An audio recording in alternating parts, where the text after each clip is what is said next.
professor Carlos aqui de Geografia e vamos hoje para mais uma online. Hoje a aula é revisão. Sim, nossa prova é semana que vem e eu quero todo mundo estudando. Bom, essa aula é destinada ao 7º ano e vamos estar estudando tudo aquilo que nós aprendemos ao longo desse trimestre. Vamos lá? Bom, número 1, eu quero saber o que é distribuição de renda. Você me explicar o que é distribuição de renda? Bom, distribuição de renda é a divisão de toda a riqueza, de toda a parte financeira de um país. Sim, por exemplo, se no país o dinheiro, a riqueza daquele país é distribuída igualmente entre as classes, entre os grandes, entre os médios e as pessoas mais pobres, eu vou ter o quê? Uma boa distribuição de riqueza. E eu vou caracterizar esse país como um país desenvolvido. No entanto, os países menos desenvolvidos, eu vou ter uma maior concentração de dinheiro na mão dos grandes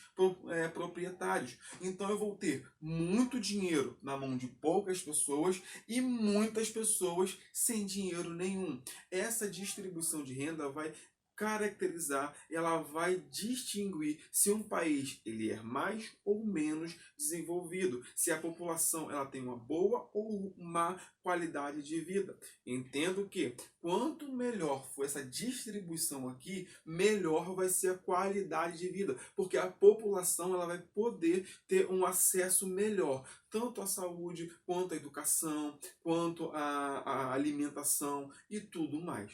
Beleza? Outra coisa que eu quero destacar aqui é sobre a população economicamente ativa. Sim, essa população que aqui no Brasil ela vai de 15 até 65 anos, ela vai estar nos dizendo que essa população ela está apta a trabalhar. E essa população ela vai ser essa que vai estar com essa divisão aqui da nossa distribuição de renda. Beleza? 2, vamos lá.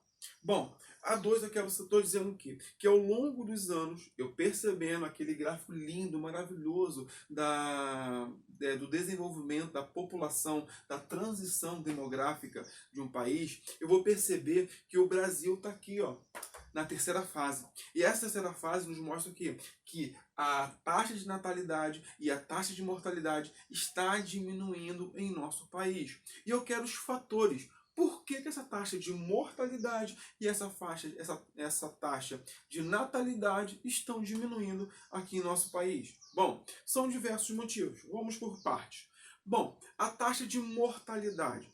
Claro que se num país eu tenho melhor acesso à saúde, o melhor acesso à informação, por exemplo, agora na quarentena, poxa, todo mundo sabe que é para andar de máscara, que é para evitar sair de casa. Isso é informação, vai evitar que as pessoas peguem essa doença e as pessoas morram por isso. Ou seja, então mais acesso à informação, com mais acesso a hospitais, leitos, a vacinas, água tratada, esgoto encanado, tudo isso vai facilitar para que as pessoas vivam mais. Porque imagina você, lá no passado, em 1920, 1930, 40, as pessoas morriam e morriam muito por doenças que hoje existem curas. Por exemplo, doenças como que eram transmitidas por valas, por esgoto que vivia a céu aberto, hoje não mais. Porque o esgoto hoje é todo tratado, é todo encanado. É claro que o Brasil tem esse problema de jogar o esgoto no rio, mas esse é um outro problema ambiental que nós vamos estudar isso lá no final do ano, beleza? Mas vamos lá. E a taxa de natalidade está diminuindo por diversos fatores. O principal dele é a inserção da mulher no mercado de trabalho. Sim, antigamente, lá no passado, o papel da mulher na sociedade era o quê? Cuidar da casa e criar os filhos. Somente. Hoje não. Hoje a mulher está inserida, está empoderada, como é que se fala. As mulheres hoje, elas querem, elas estão estudando, elas vão para a faculdade, se inserir no mercado de trabalho, um emprego, ser bem estabelecida, para daí então ela pensar em constituir família, em ter um filho. Ou seja, tudo isso vai retardar o nascimento. Quando ela for ter filho, ela vai querer ter no máximo 2 filhos. Por quê? Por outro motivo. Custo de vida, sim. Antigamente, o custo de vida era muito mais baixo do que é hoje. Hoje, uma criança custa caro. Educação, saúde, alimentação, tudo custa muito caro. E por esse motivo, as pessoas tendem a ter menos filhos hoje. Segundo, terceiro motivo, métodos contraceptivos. Antigamente existia? Sim, existia métodos contraceptivos antes. No entanto, eram menos divulgados. Hoje, em qualquer televisão comercial, você vê uma divulgação de métodos contraceptivos, como camisinha, DIU, pílula, ou seja, tudo isso para ajudar a frear a quantidade de crianças nascidas no nosso país. Bom, por esse motivo, eu consigo perceber a diminuição da taxa de natalidade. Ih, caiu.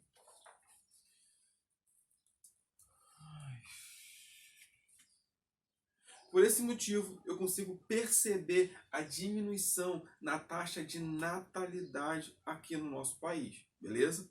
Bom, interessante também é a gente perceber sobre a população absoluta e população relativa. Por quê? Quando eu estudo população absoluta, eu estou falando da totalidade de toda a população daquela região ou país. Sim, eu vou contar todos os indivíduos.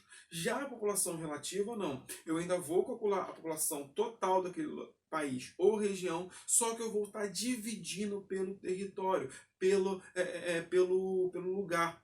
Ou seja, população relativa é a mesma coisa que densidade demográfica, no qual eu vou ter minha população e vou estar dividindo pelo meu território, pelo meu lugar onde eu vivo. Ok? Aí eu vou saber se esse lugar ele é muito ou pouco povoado, se a densidade demográfica daquele lugar vai ser grande ou vai ser pequena, beleza? O número 3, eu falei com vocês sobre o fluxo migratório. Sim, esses 3 mapinhos aqui, lindos, maravilhosos, e eles vão representar os últimos fluxos migratórios que nós tivemos no Brasil. Lembrando que o Brasil sempre, ao longo da história, sempre teve a população se deslocando de um lugar para o outro. Você sabe que migração é o deslocamento de uma pessoa ou um grupo de pessoas de um lugar para o outro. Sim, o Brasil ao longo da sua história sempre teve esse deslocamento de pessoas e grupos de pessoas indo de um lugar para o outro, seja internacionalmente ou localmente. O Brasil sempre possuiu. E o interessante é eu perceber que esses 3 últimos aqui, eles não foram os únicos, mas eu peguei porque foram os últimos, ok? Então vamos lá. O primeiro, de 1950, melhor ficar aqui, né? O de 1950 a 1970, ele vai estar falando que existe aqui um grande fluxo migratório da população nordestina, saindo daqui do Nordeste e vindo até a região Sudeste. Mas por quê? Lembra vocês que eu falei sobre os fatores de atração e os fatores de repulsão? Sim, os fatores de atração, aqueles como emprego, educação, qualidade de vida, segurança, tudo isso são fatores que atraem as pessoas. E também existem fatores de repulsão, que vão expulsar as pessoas. Fome, guerra, o que mais eu posso estar citando? Violência, desemprego, tudo isso são fatores que expulsam as pessoas dos lugares. E nessa época aqui, o povo nordestino estava enfrentando uma grande dificuldade com a seca daquela época. Por quê? O sertão estava passando por uma grande estiagem e as pessoas não tinham água para beber ou para plantar, e se não planta não tem o que comer. Então por isso as pessoas com esse fator de repulsão estavam saindo aqui do Nordeste e vindo para a região Sudeste, principalmente São Paulo e Rio de Janeiro. Eu tenho certeza que vocês possuem algum parente ou algum amigo que possui parentes do nordestinos. Esse mapinha aqui, ó, vai estar mostrando os fluxos migratórios de 1950 até 1990. Sim, vai estar mostrando que ainda um fluxo do povo nordestino para a região sudeste. A região sudeste sempre atraiu muitas pessoas de todo o Brasil. Por quê? Aqui concentrava a maior parte econômica, também a maior quantidade de emprego. Tudo isso atraíam as pessoas. Lembra? Os fatores de atração, os fatores de repulsão. No entanto, por medidas do governo de incentivar a população a irem para a região norte e centro-oeste, eu começo a perceber um maior fluxo migratório para essas regiões, tanto da população nordestina quanto da população sul e sudeste. Por quê? O governo, com medo de perder aquela região que praticamente não era habitada, principalmente a região norte, um pouquinho a centro-oeste, ele começou a incentivar as pessoas, a atrair as pessoas, dando terra, dando incentivos fiscais. Por exemplo, começou a construir Brasília, que atraiu muitas pessoas atrás de emprego. Manaus também atraiu muita gente que se estabeleceu como um ponto, um polo industrial. Então, tudo isso estava atraindo a população. Então, para esse fluxo migratório, eu percebo que ainda vejo o povo do Nordeste vindo para a região Sudeste. Mas eu começo a perceber também a migração de outras regiões, Nordeste, Sudeste e Sul, indo em direção ao Centro-Oeste e ao Norte. Legal? E o legal também é frisar nessa data aqui, ó, de 1950 a 1990, o êxodo rural. Sim, o êxodo rural ele é a saída da população do campo para a cidade, no qual as pessoas, por conta do desemprego no campo, elas vão morar na cidade atrás de uma melhor qualidade de vida. Por quê? Lembra que eu falei na última aula, se eu não me engano, na última aula retrasada, e falei o quê? Que a população do campo estava saindo do campo por conta do desemprego. Por quê? Começou a se levar máquinas até o campo, tratores, colheitadeiras, que faz o trabalho de muito mais rápido e maior quantidade. Com isso, as pessoas acabam perdendo seus empregos, porque um trator faz o papel de 30 peões. E com isso, acabou fazendo que a população do campo perdesse emprego. Se não tem emprego no campo, eles precisam sobreviver, precisam comer, eles iriam procurar emprego aonde? Na cidade. Então, todos esses movimentos aqui também eu vou contar como êxito rural, ok? E por último, eu tenho esse mapinha aqui, ó, de 1990 até 2010. Esse mapinha aqui, eu ainda vou perceber uma migração tanto do povo nordestino em relação ao sudeste, quanto a outras regiões trocando população, mas o mais interessante, eu começo a ver uma migração, um fluxo migratório de retorno. A população aqui, ó, da região sudeste indo em direção a nordeste, ou seja, invertendo o fluxo. Por quê?